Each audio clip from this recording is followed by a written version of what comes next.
Hey kid, don't ever let them get inside your head. They'll tell you what to do in life instead of everything you know that you could get.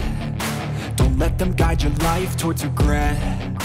I'll fight for what I love with every breath. My past is filled with things I won't forget. I use them all to push me to my best. Aloha and welcome back. It's your boy Neglected Gundam. I hope you weren't too lonely without me. Today we are in the art studio and we are looking at the completed Blitz Gundam. Alright, hold everything guys, hold everything. And also I did want to remind you guys of the Gundam giveaway that I am doing on this channel. As you can see, I do like to make my projects and paint them. In this case, I'm going to be making the Goof Custom and I'm going to be giving this mobile suit away. And how you win it is once I hit 100 subscribers, I'm going to go ahead and get my camera out. I'm going to go to my channel and I'm going to look at the last video that I made, and whoever is in the top comment spot, I'm going to go ahead and give this mobile suit to them. So you guys are all in the running. You don't even have to be subscribed. However, I will only give it away once I get to 100 subscribers. So go ahead, comment on those videos, guys. You never know when I'm going to hit 100 subscribers. And I would like to paint this guy up and give it away. So shoots, without further ado, let's go ahead and look at the footage of the Blitz Gundam and we'll get into it. So without further ado, let's get into it. This is the first Seed Master Grade Gundam that I've actually painted, and I wanted to do shading on these units. So I have all 5 of the original suits from the Seed series. I want to do a nice clean build with shaded colors on them.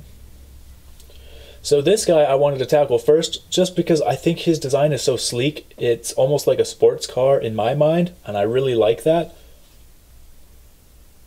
And the black is a color that I wanted to tackle first because I think that would be the hardest color to tackle. So I wanted to shade in the black, and I've tried to shade in the past with black and it just hasn't come out the way I wanted it to. But this time I think it really did. So in the center of the pieces, you can see that it is a little bit brighter, a little bit lighter, and then the outside of the pieces are a little darker. Now, one of the things I wanted to do with this kit was actually paint the inner frame in a lighter color. I think the lighter color gives it a nice contrast between the dark colors of the suit and then the light inner frame. A good example of that is by looking at the underside of the feet, so you can see the inner frame there. And I did hand brush the underside of the feet, so it gave it a little bit more detail. And then underneath the skirts you can see a good example of his inner frame as well. And it does actually provide a lot of detail, so I was able to hand brush that and make it look pretty good. So in order to get the black color to look the way I did, is I gave all the black pieces a light gray primer underneath. So with the light gray primer underneath, I highlighted all the outside edges. I did about 1 to 2 passes on all the outside edges, and then I just built the black on top of it. So I actually took just regular Tamiya black, but I thinned it just a little bit more, and it made a nice opaque black. And that forced me to do multiple passes with the black without going too heavy, because if I went too heavy with that, it would run everywhere on the pieces. So it forced me to do very light coats and multiple coats. And then I made sure that the center of the piece just was the color that I wanted it to, and you could still see that light gray primer underneath. So I was able to maintain that clear see-through color and that nice shading effect on the black pieces in that way. I'm pretty happy with the way it came out.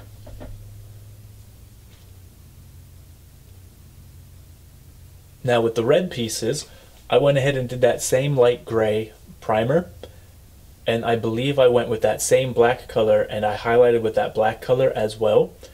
When I put the red on, however, that black pre-shading was a little bit too dark for me, so I actually did about 3 coats in the red as well. I wanted to brighten it up just a little bit, but I didn't want the red to be too bright and overpowering. I wanted it to be kind of dulled and muted to fit in with the black better. Now the purple color, again I did the same light gray primer, and then I hit it with that black again, And the purple is a little bit of a purple mixed with white. And then I did the same thing with the pre-shade, like I said, with the black. So once the black was already on that piece, I just put the purple complete and even over the entire piece, and then that gave it that nice shaded dark purple versus light purple look.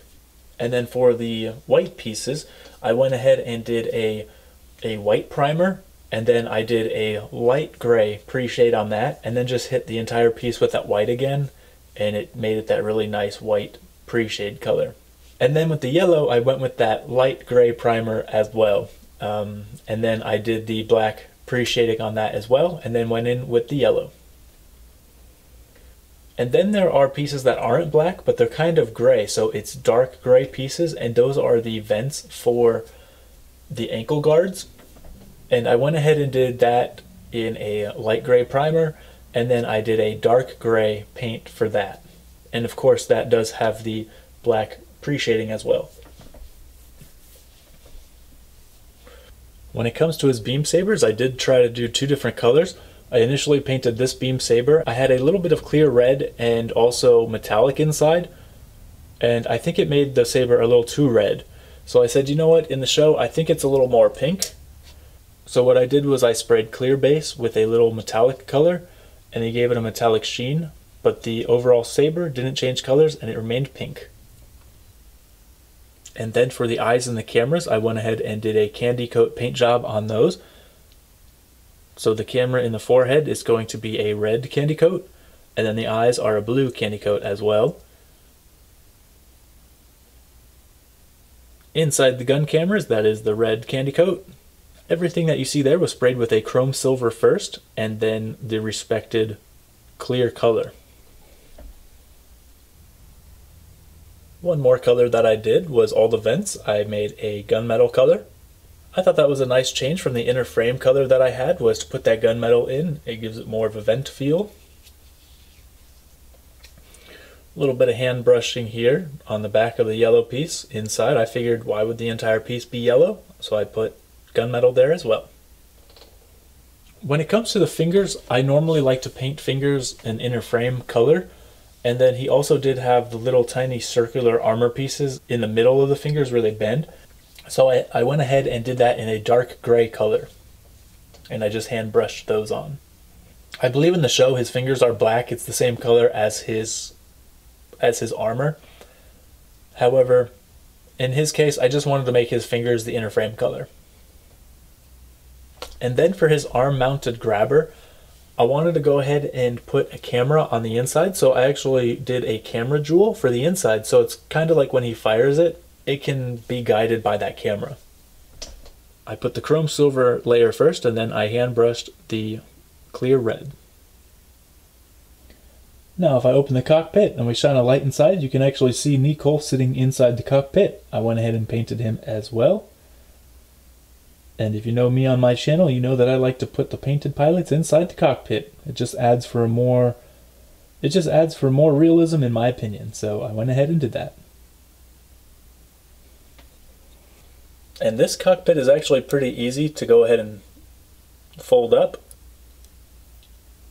And that's it. It just has really 2 points that it pivots. Pivots at this point and it pivots at that point. And once they're up, it's a pretty tight fit. Once I was done with all the pieces from airbrushing them, I went ahead and hand brushed any parts that I wanted to hand brush and just bring out any details that needed to be brought out. And for example, that could be pistons, that could be the coverings to the pistons, and then also vents under the skirts and things like that. And just anything like accent colors like gold or anything. Now once the first top coat was put on, I went ahead and put together as much of the suit as I could, so I could panel line and then also decal. And the panel line colors that I chose was black and gray. Those were the only 2 colors I chose. Normally on a suit for yellow, I will choose a brown panel line. However, this time I went with a black. I thought that with the black suit and the black panel line on the yellow pieces, I think that really brings it together. I didn't want to highlight those pieces in any other color like brown or choose a different color that would just bring a different color into the kit. I just wanted to stay grounded with that black color inside the recessed areas. And then the only spot that I used gray to panel line was actually the white pieces. And then on top of that, there were decals for the suit. The only decal that I used in this set was just the yellow one, only because I didn't want to have to hand brush the yellow triangle and then also put a black triangle on the inside. The dry transfer decals I did not use. These decals do take a lot more time to put on than water slides, and you have to get them exactly right. And it's not hard to use, it's just that I prefer water slide decals. And normally I wouldn't even be showing you guys this decal sheet because I really don't like using these decals for any Gundam models. However, I did, in this case, I did for the pauldrons and the legs and then the back of the skirts. Just because the ones that I used for the model decal, they weren't the right size. And I just didn't think they would look very good, so I went ahead and used these. And then there was these in the corner here. They are missing, and they are the decals for the darts. And then this one here, it says GAT X207, and that one is a call sign that they didn't include in the model decal sheet. Now the water slides that I did use is model decal, and these were interesting to use. This long decal here, it's kind of like if you were to look at the back window in a truck to where inside the cab you can still see through it, and you know the kind. It's kind of like they look dotted, but when you go far enough away it looks like a full picture, but if you get close you can see like the dots in it. That's kind of what these long, larger decals were. It's what it reminded me of. So I've never used a water slide that had done that before, and it was very interesting. What was cool about these decals was they gave you the option. So if I come over here to the VS, you will see it's kind of like a darker VS. Well, they had a dark one, and then two white ones. So this is kind of the same example of that. You have a dark decal and a light decal. And I did like that for the model decal sheet, was you were able to choose if you wanted a dark decal or a light decal. So it was pretty cool. And then, for lack of a better term, you see his wings here. Both of them were broken in the past. When I moved him to Hawaii, the one on the right broke, and then when I moved him back from Hawaii, the one on his left broke. So both of those pieces broke, and they were extremely hard to try and fix them. I didn't do a repair video only because I didn't know if what I was doing was actually going to work at that time, and it took me about 3 attempts to fix the one on the left, and you can actually see a hole where I drilled out that piece. And what I did was actually clip out this piece or something similar like it in the other Exia that I have, and I reshaped the square into a circle and then was able to drill a hole out and put a nail inside, and then I filed that down to match it and reshape everything. So there was actually a lot of work that was put into both of these wing pieces, but they both still do rotate up and down and left and right. Now I don't want to continue to play with those pieces because they are a little more fragile than the vanilla suit itself. However, for all intents and purposes, they do work, but I am going to be extremely careful when I touch those pieces. And then also the piece that holds this back piece on broke as well, so I just super glued it. And it is 2 separate pieces, and I super glued the part on the black that hangs down that the purple goes up into. But now that I've put those 2 pieces together, I don't think I'll ever be taking them apart. For anyone that has this suit, I recommend super gluing these red parts on as well. I went ahead and did that. They like to fall out, and I thought once I painted them they would stick in there a little better, but they did not, so I actually had to super glue those in place as well. And then the only other part that I went ahead and super glued was this part right here, the black part. It kept wanting to fall off. And then for his ankle blades, this part is 2 separate parts, so I went ahead and took a seam line out here. You can't really see it, but there is a seam line there. I went ahead and took that out. And then where the blade actually folds up into this ankle spot, I went ahead and sanded down both sides, and then I also sanded down both sides of the blade as well, and that way I can go ahead and move this up and down and it doesn't scratch the pieces. And so what we're going to go ahead and do is look at a slideshow that I prepared. I did take a lot of pictures of the Blitz Gundam, so I hope that you enjoy it, and I hope that it inspires you to keep building, or just find that motivation that you need to continue on with your projects.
Well, I hope you enjoyed the slideshow of the Master Grade Blitz Gundam.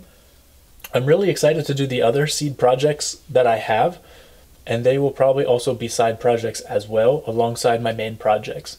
Only because their paint job is going to be a little bit more straightforward, a little bit more clean, and the only thing I'm really going to focus on them is the shading. So I'm not going to do anything crazy with the seed projects. This guy took me a little longer because I had to fix the 2 wing binders on his back, but I think they came out very well. They both do rotate in the way that the suit allows them to rotate. However, I'm going to treat them a little bit more fragile than the rest of the kit. So I hope you enjoyed this closer look at the Master Grade Blitz Gundam. I hope that this video gives you inspiration and motivation to continue going. If you're not subscribed, go ahead and subscribe to the channel. We are going to be going over a lot of work in progress builds, and then also a reveal and the finalized how I did it video. So become part of the community, and until next time, I hope you don't feel that neglected without me. Find a passion, take some action, and with a little time, just be patient, make a statement, try to enjoy your life.